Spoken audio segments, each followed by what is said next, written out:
104.5 XLO, New England's best variety. We are Jen and Frank live in the Clinton Savings Bank studio Wednesday morning, talking to Worcester City Manager Ed Augustus. Good morning, Ed. How are you today? I'm great. How are you, Frank? How are you, Jen? Hello, we're great. All right, I got to ask you a question right off the bat. I saw the Chamber of Commerce petitioning you to allow people like me to sit at a bar and clog my arteries with a corned beef sandwich. Will that be happening? You know, the city manager of Worcester has a lot of powers, but I don't think I have power enough to prevent you from doing that. So. Power over corned beef, yeah. Ed. Yeah. Seriously, Ed, you think that'll happen or not? Yeah, we're going to take a look at it. We've had it in place for a while now. The numbers have come down. I know restaurants are hurting. You know, you're going to balance that against, this new strain that we think is amongst us from the UK, which is much more transmissible.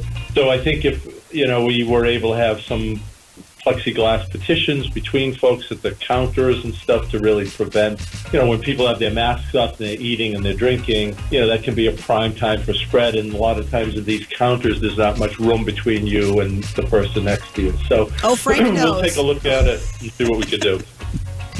Ed, we heard some news yesterday about schools reopening. Can you talk a little bit about that in Worcester?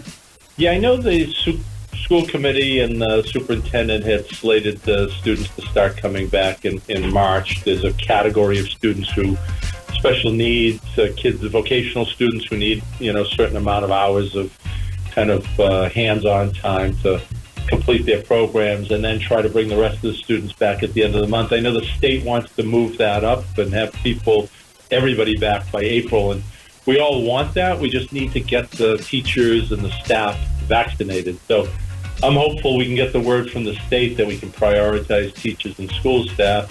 We're ready to quickly vaccinate them at the senior center, and then we can get that kind of double benefit of absolutely those folks protected and the schools back open. Do you hear the excitement in Jen's voice? I hear parents jumping up and down all over the city. Exactly. Hey, yesterday I took a ride through Kelly Square at around 4:30, 4:45. I haven't done that in a while, Ed. Little different.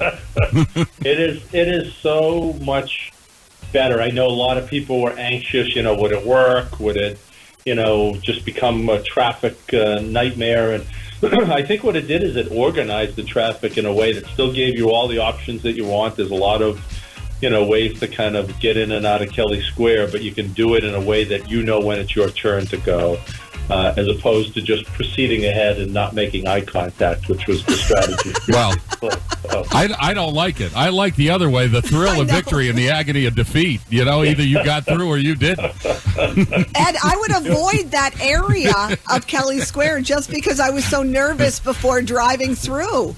Oh, yeah, it was a rite of passage, no doubt, that people will be talking about for generations. Frank sent me through there the first time I came to Worcester. He sent me over there and told me nothing about what was going on. Yeah, and he calls himself your friend. Hey, Ed, thanks a lot for spending some time with us. Take it easy. All right, guys, take care. Bye, Ed.